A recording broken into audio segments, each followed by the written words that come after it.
Hey, this is Sky. Welcome to my YouTube channel. I'm chilling. Let's do a late night video. Tell some stories tonight. Talk about the Hollywood crew. Now, I've mentioned them before in a couple videos. The Hollywood crew wasn't a gang. It was just a crew. But it was definitely a group of friends, a large group of friends in Hollywood. Because I didn't have anything to do with the entertainment industry, really. I went for a job interview at a radio station once, and I worked at a casting agency for a little bit. But I wasn't an entertainment guy. But everybody else in the Hollywood crew absolutely had something to do with the entertainment industry in one way, shape, or form.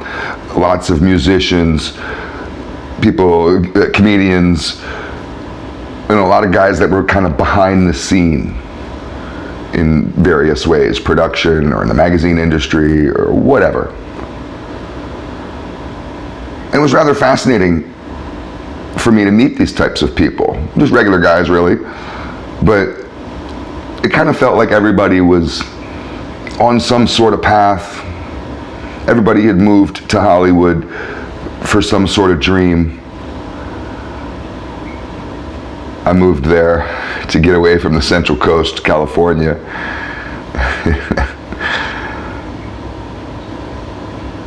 I moved into this building as soon as I got down to Hollywood. Me and my brother, we moved into this building right on Orchid Avenue, around the corner from Mann's Chinese Theater. That's the famous theater with the handprints of Michael Jackson and all those famous people and the footprints, whatever. Literally right around the corner. Orchid Avenue. This is before they gentrified it. Now I believe they have a big subway and a mall and all kinds of stuff. You can't just walk right around the corner. Back in those days, none of that shit existed. This is old Hollywood, sleazy Hollywood. You can just walk right around the corner, go up Orchid Avenue, lots of old buildings on that block. I moved into a building called Rock and Roll Hell. It was just an old apartment building. But everybody called it Rock and Roll Hell. Mainly because a lot of, I don't want to call them failed rock stars because that sounds mean, but I guess that's what they were. I don't know. I mean, I don't want to put it that way, but it wasn't like Motley Crue was living in the building. And I moved in there right next door to these death metal dudes, and they were cool. They became our friends. The death metal scene is a funny scene. I like death metal music, but it's definitely a funny scene. And I got introduced, they were part of the Hollywood crew, and I got introduced to the Hollywood crew, and we'd hang out, go to bars and parties, and me and my brother went to a party at Lemmy's house, Lemmy from Motorhead, and you know, whatever, we found ourselves in some pretty interesting places. We also partied with Lemmy at the Rainbow Room. But that's not so special because back when Lemmy was alive, you could find him when he wasn't on tour at the Rainbow Room often. He had his own seat. Well, one night they invited us to a party down in a warehouse district in downtown LA. And I met this guy down there who, in my opinion, was definitely one of the slickest members of the Hollywood crew. So we go down there to a party, and this particular block in a warehouse district, downtown Los Angeles, looked like it was out of a movie set. It was really amazing. The buildings, the warehouses were gigantic and old and somewhat dilapidated, but still solid, because they were old buildings. They weren't these tin little warehouses that we see all over, at least this town. These corrugated little tin buildings. No, this was old, looked like it was built in the 1900s, had this kind of Gotham City feel, but the streets were kind of dusty, and we were there late at night, and if it wasn't going to a party and there were lots of cars parked out, if it was just on an off night, it would feel really dangerous. And even though there were cars there, it still felt really sketchy. We get into this old building, giant building, we get inside, and on the inside, completely like different than the outside. The outside is dingy and you know, could use a paint job and maybe some repair work. The inside, somebody with millions and millions of dollars turned it into an amazing nightclub. And they had different rooms, and lights are going, and DJs, they have multiple DJs everywhere, so you hear music just going. Hot chicks that are wigged out on ecstasy and wearing barely any clothes with crazy makeup on, roaming around. Cigarette girls carrying trays of cigars, and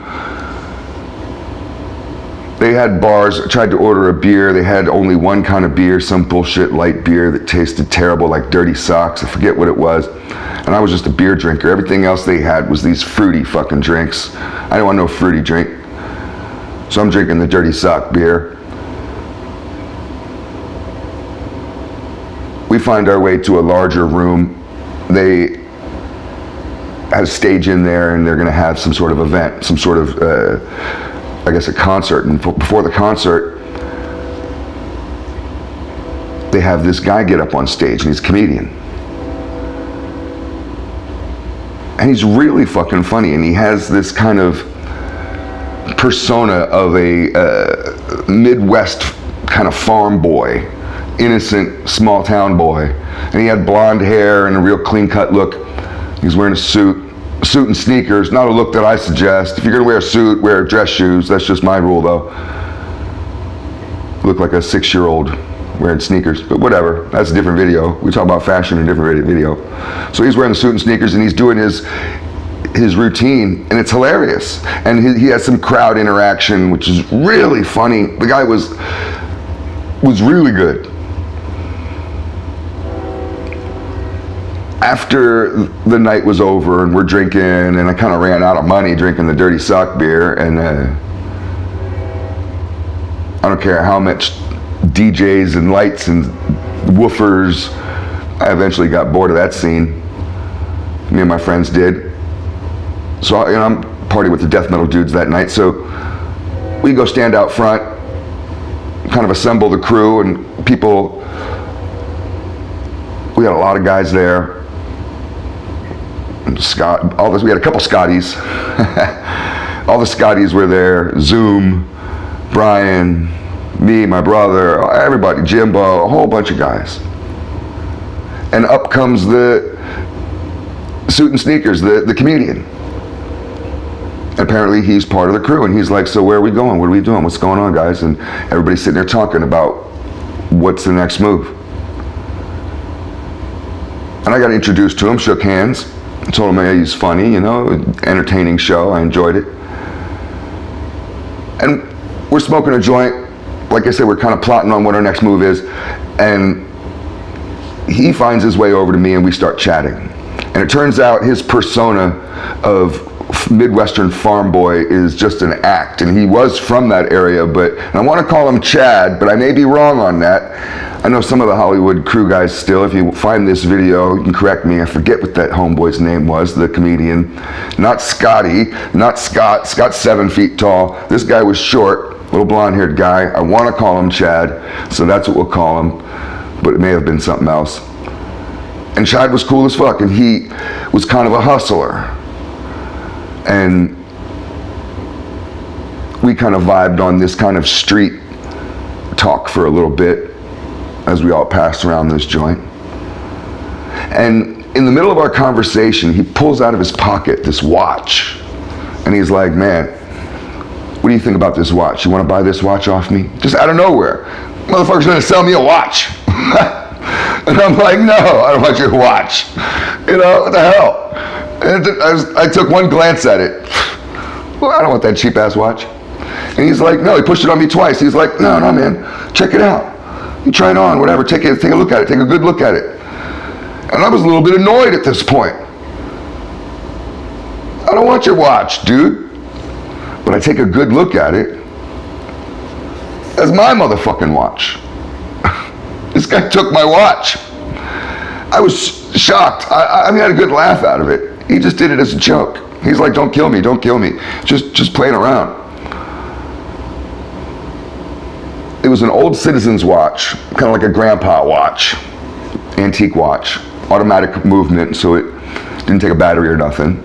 And it had a leather band, an old leather band. That was rather hard to get on and off, even for me. And I asked him, because I was just amazed. You know, how did you get that thing off my wrist? And he was like, bro, the metal watches with a metal band, those are easy. You pop them off real quick and people don't even notice. I could take a metal watch off of somebody, no problem. It's just the easiest thing in the world. People don't even notice it. Just falls right off their hand. The leather band is really hard. And he said that he went in once on my wrist and failed on his first try and yanked on the watch. And he thought that I caught him. I was unaware to any of this. I just shook his hand, nice to meet you. He's trying to steal my watch. And he says he went in on a second try to try to get the watch band off, because it was like halfway off. So he figured he might as well finish the job. And he goes in for a second try and gets it off my wrist and puts it in his pocket, and we hang out. I didn't notice none of that shit. I think I'm pretty slick. This guy was way slicker. He was really entertaining, and I was just amazed how he could get that fucking watch off my wrist without me noticing. I don't know if there's a moral to the story. I just wanted to talk about the Hollywood crew, but if there is a moral, there's always someone slicker than you out there. You think that you know shit, you think you're observant, you're paying attention. There's people that are way more with it than you are. Food for thought.